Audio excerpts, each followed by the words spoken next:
Good morning to everybody. Thank you for inviting me to give this short presentation about some infrastructure issues related to internet in Brazil. It will be quite short, but maybe to let you know what we are dealing with in the basics of the internet here. Just some initial numbers, basically in the benefit of the people from outside. We have quite big population, but with a very strong concentration in urban areas. We have a growing GDP. We as a CCTLD are doing quite well. We reach 3 million domains this month in the 1st August.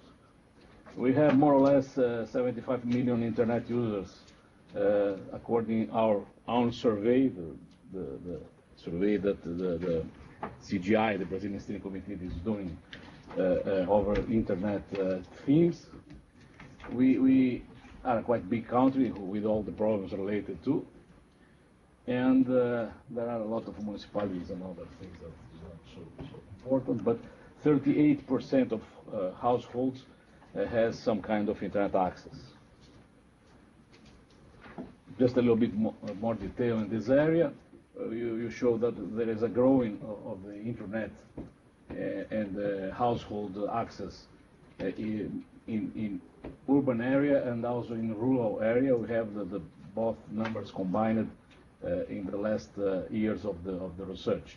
We have 7 years of research on this area, and we publish the results each year for free in the website of the Brazilian Steering Committee, and also we have in paper some brochures. This is the distribution of the GDP and population over the country. How you can see there is a big concentration in the southeast area. We have about more than half of the GDP, and around 42% of the population are in the southeast. We have also good numbers for south and northeast, and of course the more scarcely distributed population of the north area. If you sum this south part of the country, you got 72% of the GDP and 57% of the population. Okay, as for the internet, we got our first connection in '88. At that time, it was a bitnet connection. We got the delegation of .BR in April. This is wrong. April '89, not '88. This is a typo here. we got the first TCP/IP connection in January of '91. We was connected to the Fermi National Accelerator Laboratory in Batavia, Illinois. The FAPESP was the institution in our side, and the Fermi the institution in American side. We defined what will be under the .BR in beginning of '91. We got some addresses to distribute in Brazil. We are really a national internet registry also for distributing addresses, IPV6 and IPV4 since '94. In '95, the Brazil saw the first commercial initiatives and the first commercial operation, and the people in general could have access to the internet. In '95, in May, it was the creation of the Brazilian Internet Steering Committee, and we have some other important events since then. For example, the first network access point, the point of exchange of traffic in '97, and so on. Well, okay, the Brazilian Steering Committee is a quite innovative initiative, I can say. Is maybe the first expression of the multi-stakeholderism. It is a key word in the internet nowadays. And the Brazilian Steering Committee is a committee comprised by 21 members, 9 from the government and others elected from the civil society. It's not a governmental body, it's just a committee, and got his revenue from the registry under .BR and used this money to make efforts toward a better internet infrastructure, and also to recommend standards and establish strategic directives and promote studies and so on and so on. Then there is a quite wide range of supporting things, but none of them are really a regulator thing. We are not regulating the internet, but just in some way giving recommendations and steering the process in some way. One of the main results of the Brazilian Steering Committee was to have, after 2 years of full discussion, giving rise to the 10 commanders, the 10 principles, commandments, the 10 principles that will use we'll use in any case of troubles when we see problems with the internet.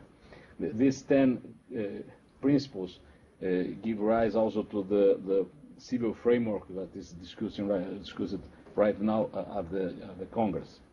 There are 5 of them. It was nothing very different from the usual, but in some elegant way to saying what we think we have to protect over the net. The most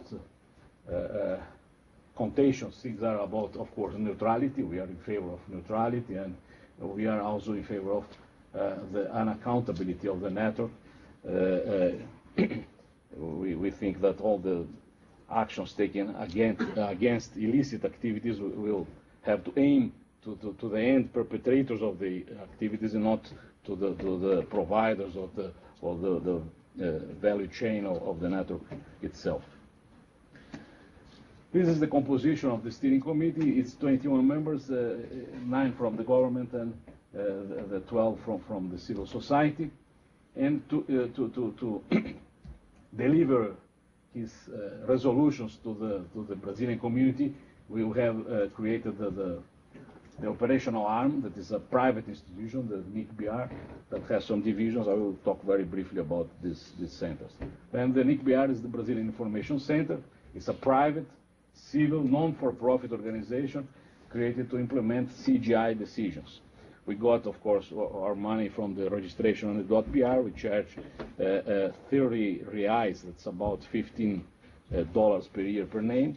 We have 3 million names. It's easy to make the summation and see what's our income, and we use this to develop things in benefit of the Brazilian internet. I will talk a little bit more detailed on that. This is okay.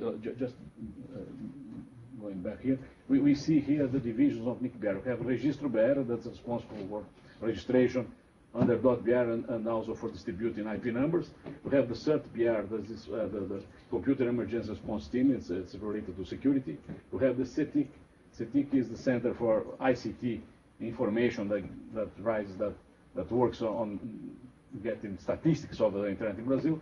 And we have the CEPTRO, this is a research center for research involving in internet and operations. And we also support the local office of the W3C office, and we will have the regional office of the World Wide Web Consortium. Okay, this is the growth of register in the .br. We reached 3 million in 1st August. We are quite well in the numbers between other CCTLDs. We are the 7th. We are under Germany, United Kingdom, of course. Sorry. Netherlands, Russia, European Union, and then China. Then the major activities of Registro.BR is to register under .br, operation of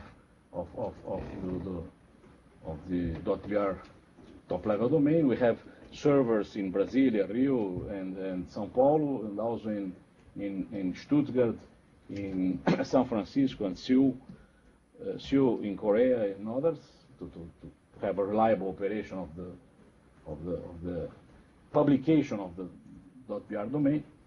We of course also allocate autonomous systems and IPv4 and IPv6 numbers, and we are also the center of operations of the LACNIC, the Latin American Caribbean Network Information Center.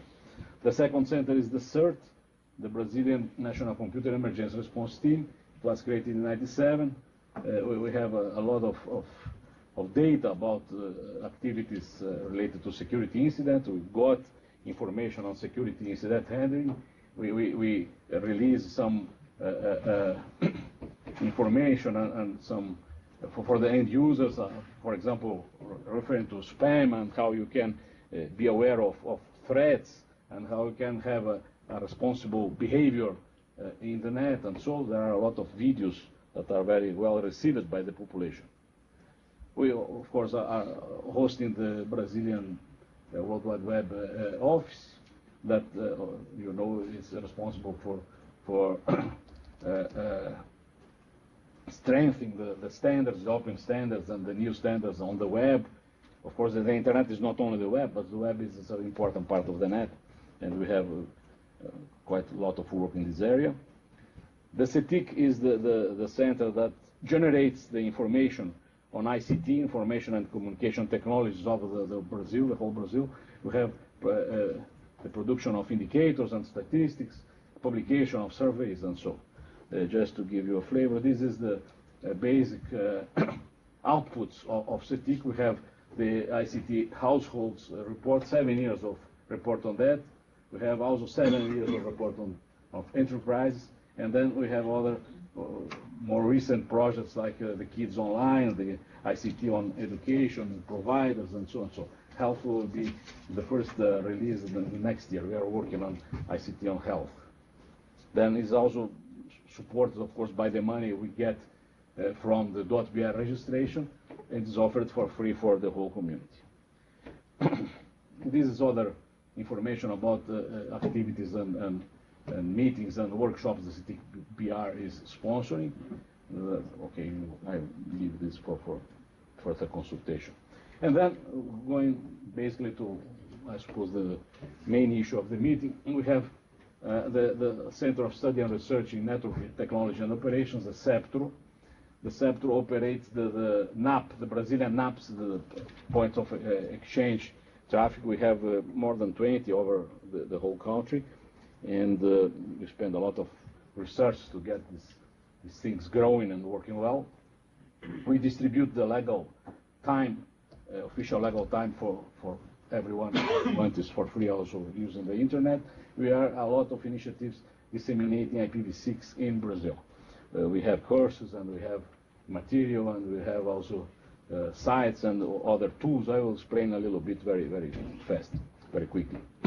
We have an initiative in measuring internet quality. The B is here 2 times.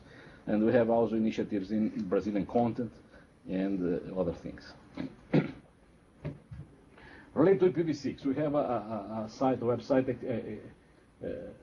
related exactly to what information we can get on IPv6. We have free download of remote learning courses, all in Creative Commons. You can use it for free.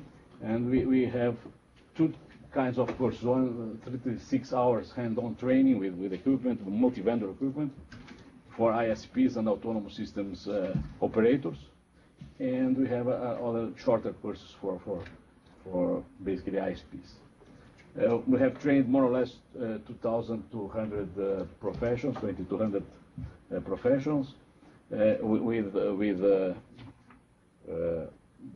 this full-fledged course on IPv6, dealing with routing and BGP and all the issues that relates to IPv6, and also with a very important issue on how will be the transition from IPv4 to IPv6. It's a quite hot issue right now because they have some side effects. This is the view of the main page of IPv6 site. We have also developed a tool that is an IPv6 validator. You can put your any domain name here, and we will check against the compatibility and the availability of all the IPv6 functions, DNS and web compatibility, and so. This is a quite full testing on IPv6 on each site. If you have a candidate to try, please use the IPv6 validator to check it. The URL is validator.ipv6.br. You don't need this language in English, you can use in Portuguese.